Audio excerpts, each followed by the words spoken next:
This week on This is Business Now, your trusted source for top business stories shaping African markets and African economies. The program is hosted by me, Malcolm Sime, and sponsored by Absa Bank Uganda.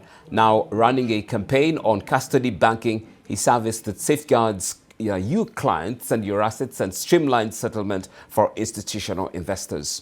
So on our CEO segment, we profile the tourism ambassador, the visionary behind the Uganda-Kenya Coast Conference that has grown into a regional hub for tourism and value chain partnerships. His 5-year term in office is coming to an end. We propel the future of the conference and its continuity. On agriculture, we unpack strategies for attracting investors and expanding market access for Ugandan brands. We speak with the coordinator of the Halal Quality Council of Africa and the Chartered Quality Institute in Uganda on what exporters must do to meet global standards. And on Tech Now, we explore how telecom operators are sharing infrastructure to improve connectivity in the fast-rising real estate sector. Business Now, powered by Absa Bank Uganda, every Monday at 8:30 p.m. on NTV Uganda. Here we are. But let's have a quick look at some of the top stories making headlines in the world of business across the world. Global oil producers meet this week to approve another small output rise, a move that could keep prices steady but limit revenue for Africa's crude exporters. And for importers, slightly cheaper fuel might ease inflation pressure across key African economies. Let's see what that will do at home. Investors worldwide are watching fresh manufacturing and services data for signs of slowing growth. Any weak global numbers could dampen demand for African exports and tighten capital flows to emerging markets. New sanctions on Russia and redrawing global oil routes with Turkey and others buying from alternative suppliers. The routing could reshape Africa's fuel trade, refining margins and shipping corridors, with opportunities for some and higher costs for the others. This is Business Now, supported by Absa Bank, and we want to remind you of their current campaign, Custody Banking, a specialized financial service where your Absa Bank branch anywhere in Uganda will teach you about safeguards and administering of your financial assets, such as shares, bonds, and other investments on their behalf. This is Business Now. The Uganda-Kenya Coast Tourism Conference has evolved into a major regional event, promoting cross-border tourism and investment links between the two East African nations, Uganda and Kenya. Now in its 4th edition, the annual gathering held this year across Mombasa, Kilifi and Malindi counties has become a platform for hundreds of tour operators from both countries to exchange ideas, forge partnerships and showcase their unique offerings. Now, Uganda continues to market its gorilla trekking and wildlife parks, while Kenya promotes its marine tourism and coastal heritage. The initiative, originally conceived by Uganda's Consul General to Mombasa, Ambassador Paul Mukumbya, and his then Councillor Juliet Kabonesa, has since drawn the attention of both governments.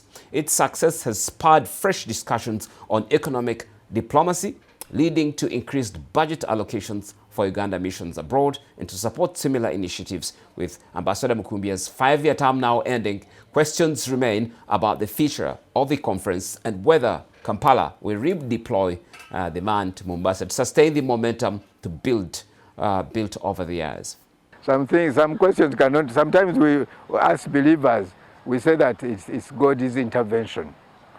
And together, especially with my colleague Juliet, who left earlier this year, we used to say that in whatever we do, we have God's hand. Imagine the first, second, third, fourth conference, none of the conferences ever aborted. None of the conferences ever flopped. So we as human beings, do we really have these powers? Without the power of God. I think for me at the end of the day, I only thank God that He used us to put this together. And I cannot claim that it was our wisdom that has enabled us. It is not even the money. Because when we started in 2022, we didn't even have the money. We just went around, I personally went around asking for support and partnerships. But of course later the government of Uganda came up and facilitated a lot of our missions with what we call ECD funding, which now makes it much easier for us to support and fund these activities. But really, I cannot attribute this success to myself. I was working with a team, I've been working with a team, I have only been a team leader. Of course, they say teams are as good as their leaders, but I don't have a monopoly of these leadership skills. I'm sure even if I left tomorrow, as I said, this thing is no longer owned by the Uganda consulate now. It is really beyond us. So now supposing we've said we are going to have to meet in Kampala next year, do we really have powers to stop this? Does anyone have powers to stop this? I don't think so. So have no worries. Tourism for Kenya and Uganda is a combination or a marriage of ideas for selling tour operations and safaris, bush to the beach, and at the same time having knowledge of how and when to sell the products that are very good and virgin. Now it's not a competition, it's a merger where there is no competition, but complementing each other, Uganda and Kenya. I have done, this is my third year of the conference and the farm trips, and the knowledge that I have gotten before and up to now has helped me manage to sell packages and answer questions that are sometimes very hard when you don't have product knowledge. I have benefited as a company and as a team and as Uganda and Kenya. I think the sky now is the limit for us to enjoy the benefits of tourism, especially now that we are in Malindi, we are in Mombasa, we are in Diani, we went to Taita Taveta. To spread around the coast. It's a whole new thing and idea for Ugandans to come and explore Kenya, and for the Kenyans to also come and explore Uganda. It's an exchange of tourists that I think is the best thing that ever happened to East Africa. And my company came for this conference to explore the different investment opportunities that are in here for us. The fact that we've been dealing mainly in domestic tourism, so we looked at it as an opportunity to expand to Kenya since we've been having clients asking about it. Then also Kenya has more products to offer, especially in Malindi here specifically, because we got to see different activities like the sand dunes which have been introduced. We've been seeing them only in Dubai, but now we can have them here in Kenya, and our clients can come and have fun with these activities specifically. Then we also came to make contact with the different Kenya tour operators, because Kenya has a wide market. So it's easy for us to tap into it if we have connections with these guys down here. I've been getting so many requests from my clients who want to come and visit Mombasa, but I had no idea how the destination looks like and what to tell my clients. So I wanted to get to know about the destination, so that I can easily market and sell it to my clients. On agriculture now, we speak to Patrick Nsubuga, the Chief Executive of the East African Brand Quality Awards and coordinator of the Chartered Quality Institute in Uganda, on what local producers must do to meet international certification standards and penetrate global markets. The Chartered Quality Institute is an organization that has spent over 109 years, located in the United Kingdom, and I'm the country representative of Alconext as well, who are in over 50 countries worldwide, whereby we are the event organizers of the East Africa Brand Quality Awards, hosted in Uganda for the East African countries, as well as the Southern Africa Brand Quality Awards, hosted in Zambia for the Southern Hemisphere countries. The main aim of these events that we organize, especially the East Africa Brand Quality Awards and the Southern Africa Brand Quality Awards, these events unite manufacturers, service providers who have embraced quality standards for their products and services. When you go on our website, the East Africa Brand Quality Awards website, there is a portal that has the Investors Hub. When one registers through that Investors Hub, we give you a portal whereby you find distributors worldwide whom you can work hand in hand. Remember that there are a lot of scammers.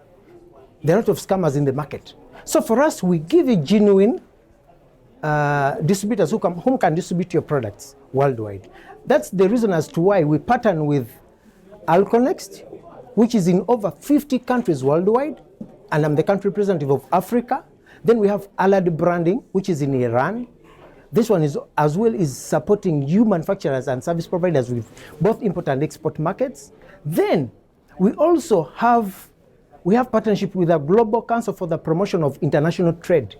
Global Council for the Promotion of International Trade. This is a platform that unites investors worldwide whom support other investors to embrace their products, have market with them. Far we have over 90 companies that we have supported, and these are manufacturers in East Africa, both Kenya, Uganda, Tanzania, and Rwanda.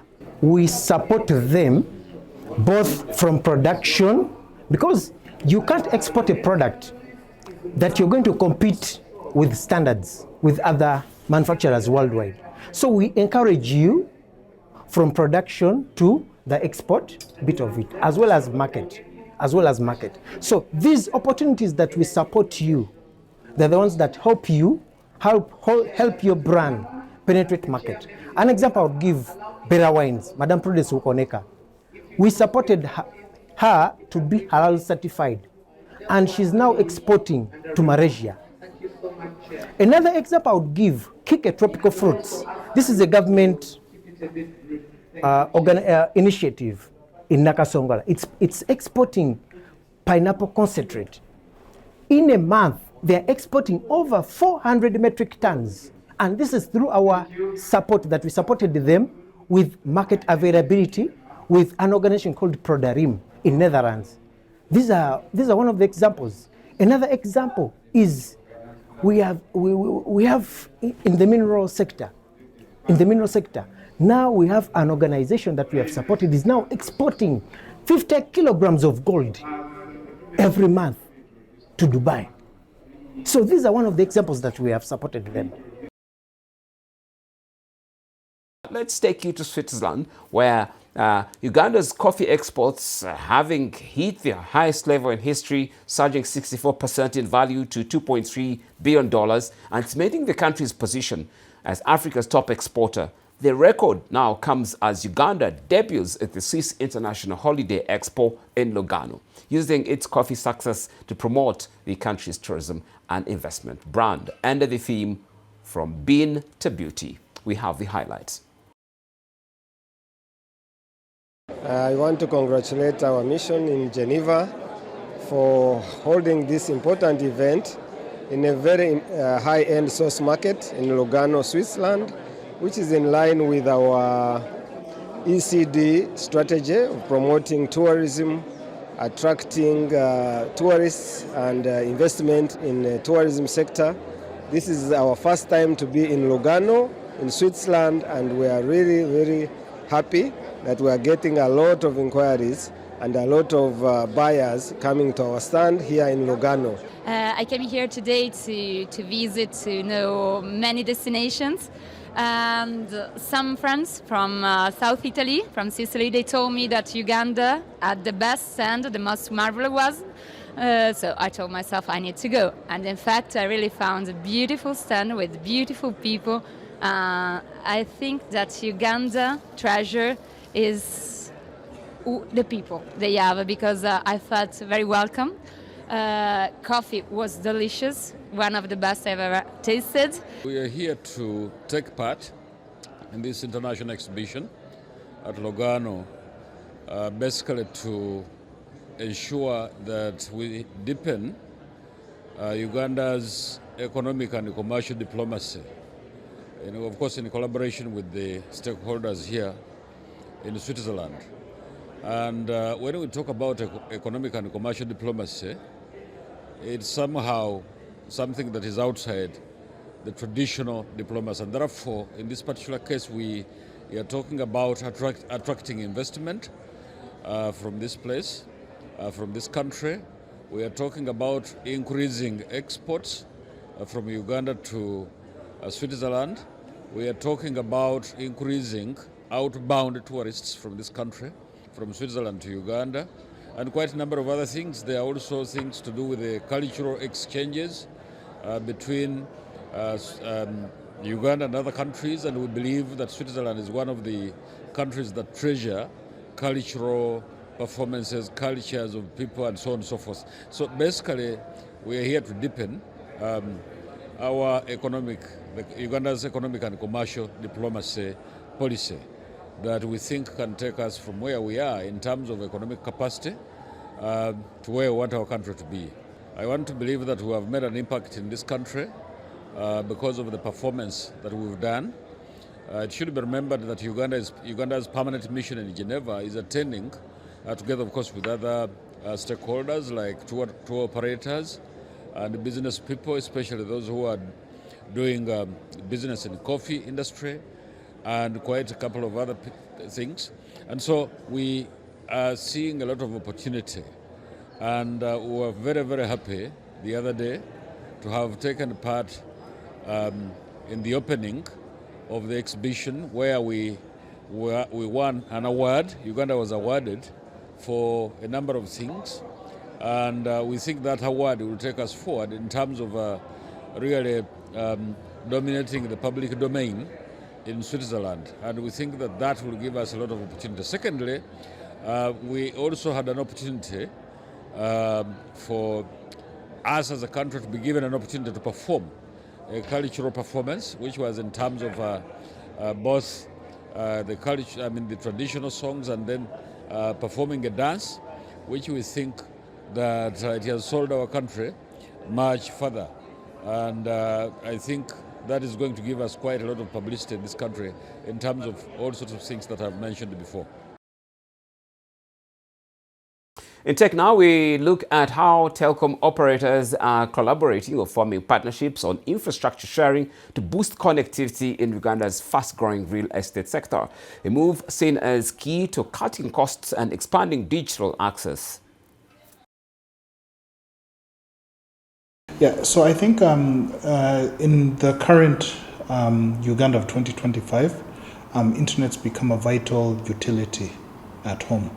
It's no longer a luxury because you find that many people have jobs where they work from home occasionally.